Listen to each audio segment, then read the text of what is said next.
नमस्कार, आपण पाहत आहात एल्गार न्यूज महाराष्ट्र, सत्याचा आवाज, जनतेच्या हक्कासाठी लढा, आवाज जनतेचा।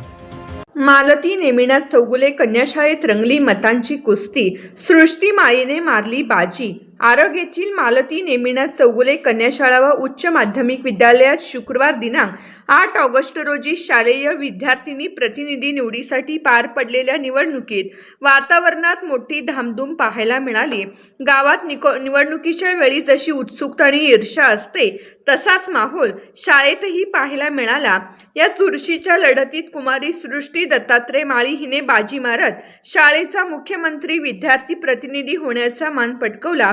या निवडणुकीत कुमारी दीपाली महादेव सटाले, कुमारी कार्तिकी भरत तळंगे, कुमारी स्वरा प्रमोद वडगावे आणि कुमारी सृष्टी दत्तात्रय माळी अशा 4 उमेदवारांनी आपले नशीब आजमावले होते। उमेदवारांच्या समर्थकांमध्ये सकाळपासूनच मोठा उत्साह दिसून येत होता। मतदान कक्षाचे उद्घाटन शाळा समिती सदस्य माननीय किसन पाटील आणि व्यवस्थापन समिती अध्यक्ष माननीय पोपट गुंजाळे यांच्या शुभहस्ते करण्यात आले।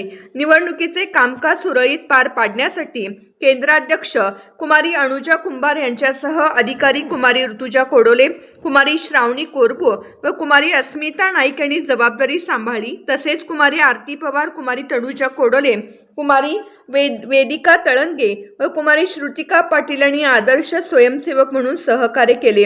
मतदानाची वेळ संपल्यानंतर सर्वांचे लक्ष मतमोजणीकडे लागले होते। मतपेटी उघडल्यानंतर एक एक मत मोजताना वातावरणात मोठा थरार निर्माण झाला होता। अखेर कुमारी सृष्टी दत्तात्रय माळी हिला सर्वाधिक मते मिळाल्याने तिला विजयी घोषित करण्यात आले।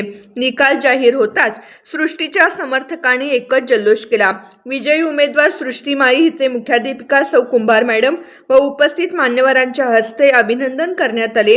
या प्रसंगी शिक्षणप्रेमी पालक माननीय पांडुरंग नागठाणे, माननीय सरदार देसाई, माननीय कदम साहेब, विभाग प्रमुख माननीय कुलकर्णी सर, सर्व शिक्षकवृंद, कर्मचारी व विद्यार्थिनी मोठ्या संख्येने उपस्थित होते।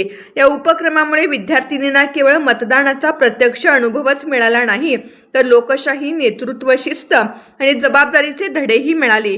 शाळेच्या या निवडणुकीने अगदी गावच्या निवडणुकीचा रंग भरला होता।